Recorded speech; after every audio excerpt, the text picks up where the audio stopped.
All right, I grabbed these guys because they didn't want to put me in front of the camera and break it for you guys. So we tried. It just didn't catch us in time.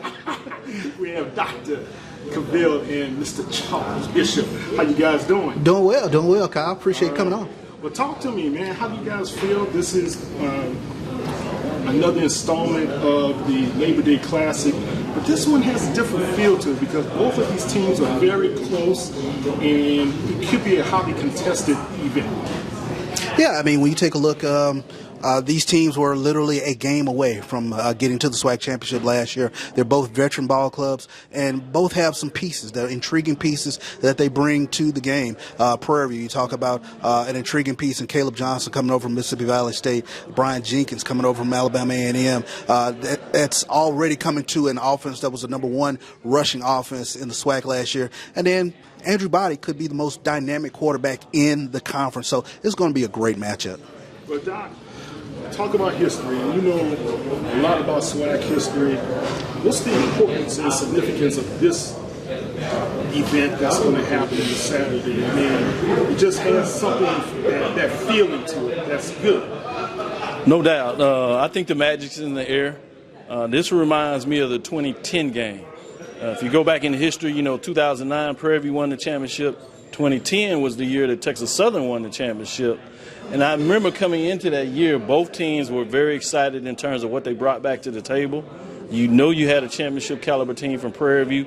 Obviously, this question with KJ Black ended up being hurt. Oddly enough, KJ Black never played in the Labor Day Classic. Wow.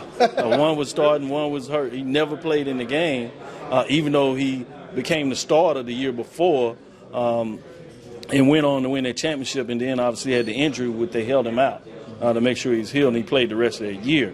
But that's the type of excitement that you're talking about. These two teams are championship caliber teams, or at least championship game caliber teams. Both teams, Prairie View being in it 2 years ago, and both teams being one game away from playing for a championship last year. So I think you have that type of caliber talent. Both teams have matured, young. Both of them don't do a lot of the transfer. Get a player here or there, but not deep as you see some of the teams. And so they've really grown as talent. So I think they've done it quietly. And because they've done it quietly, I'm not sure people are expecting what we've kind of seen behind the scenes. Sure. Yeah. Looks like it's going to be really good. You talked about the talent from Andrew Body, Charles, and you talked about the history there. What do you anticipate for the crowds? That's one thing we've always talked about, the business side, but getting these fans involved. Doc, how do you feel they should really look at this season for both of these organizations? When you talked about Andrew Body, the quarterback from Texas Southern, seasoned guy that showed you a lot of excitement.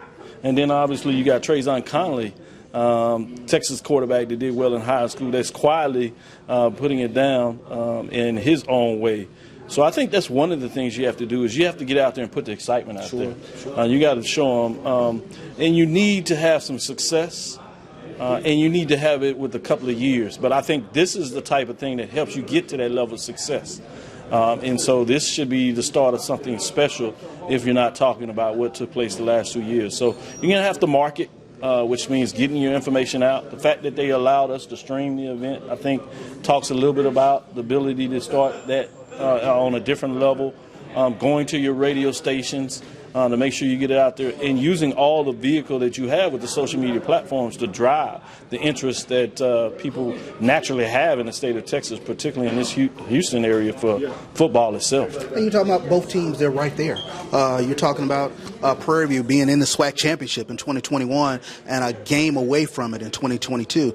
Same thing with Texas Southern. I mean, the SWAC was so topsy-turvy in the West, it literally came down to the last couple of weeks of the season. So I think you naturally, coming into this season, have community engagement, and both universities have done a good job in terms of trying to cultivate their fan base. All right. Well, guys, you do such a great job. Y'all haven't invited me back on the channel, so I just know there must be something behind that. We'll talk about that later. Coming soon, Kyle Mosley. We got the message. Seriously. Tell everybody how they can be able to find you guys on the World Wide Web.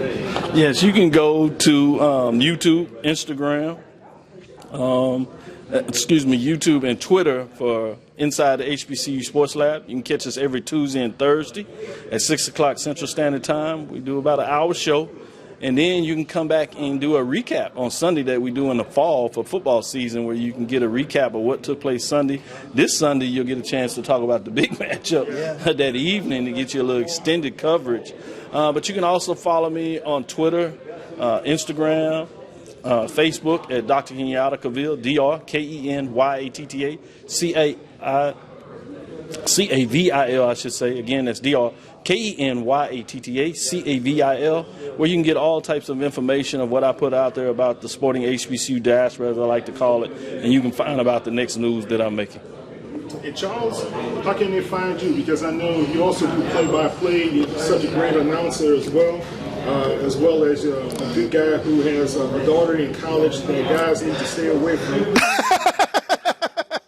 They know it's good for them. Right. I know I've seen your shot, but seriously, man, how can anybody find you on the internet as well? Just as Doc said, on Tuesdays and Thursdays inside the HBCU Sports Lab, we're on from 6 to 7 Central Time. And again, we'll do an extended episode on Sundays where we recap and review what we looked at from the past Saturday. And then you can also find me on Twitter and Instagram and Facebook as well. So you can find me all over. I'm all over the SWAC. One quick prediction from you guys. Not about the Labor Day Classic here. It's about the FAMU and Jackson affair at the Orange Blossom Classic. Doc, how do you feel that's going to go? Man, I'm going to take the easy way out. That's a pick 'em for me, and I mean that seriously. I will not be able to get really good predictions because I like to really take it in. And this year is so up. It's one of those things that I want to see 3 or 4 conference games before I really jump out there. And that's only being fair to those that may be of the betting persuasion. Sure. And they come and listen to me, even though I told them don't give my stuff for betting. But you never know. So I want to be careful with that. But I said the same thing with the MEAC SWAC Challenge. There's so many teams in terms of the depth that can play for a national black college champion, not just a MEAC or not just a SWAC. Obviously, the lead dog is North Carolina Central, Eagle, and I guess they'd be mad if I call them the dog, but the Soaring Eagles up there, as they like to talk about, I think they're the front runner, but there's a lot of folks piled up in the driver's side, in the back seat, that feel that they should be able to push over to get in that passenger side to be in the mix for their own championship. So at this point, whether it's the Labor Day Classic or this, I'm calling it a pick 'em. Let me get a couple of games under my belt. Sure. And I'm just like you, Doc. Let me get a couple games under my belt, but I will say this. Jackson State put their resume out for the world to see this past Saturday. And to that extent, Florida A&M is a team that is built much like Jackson State. If you take a look at both teams on paper, they roughly have the same number of FBS transfers, same number of Power 5 transfers on the roster as well. So it's going to be a heck of a game. Somebody told me walking out of the stadium Saturday, it's Ali Frazier 3. Yeah, exactly. All right, one last question, guys. NFL will be cutting down to the 53-man roster. Some of these guys, like Mark Evans, Shaq Davis, all over at the Saints, they've done very well this preseason. You got Xavier Smith over at LA. You got Isaiah over at the Dallas Cowboys with Marquise Bell. How do you feel that any of these guys can have a chance to be able to make these rosters or at least be on the practice squad? Mm-hmm. Yeah, I think a lot of them have put great resumes when you talk about they're putting it out there to put themselves, if not to make the 53-man roster, I really see them making the practice squad. So I think the names that you just mentioned have put themselves in a position to really get a chance to play on Sundays and keep their career alive.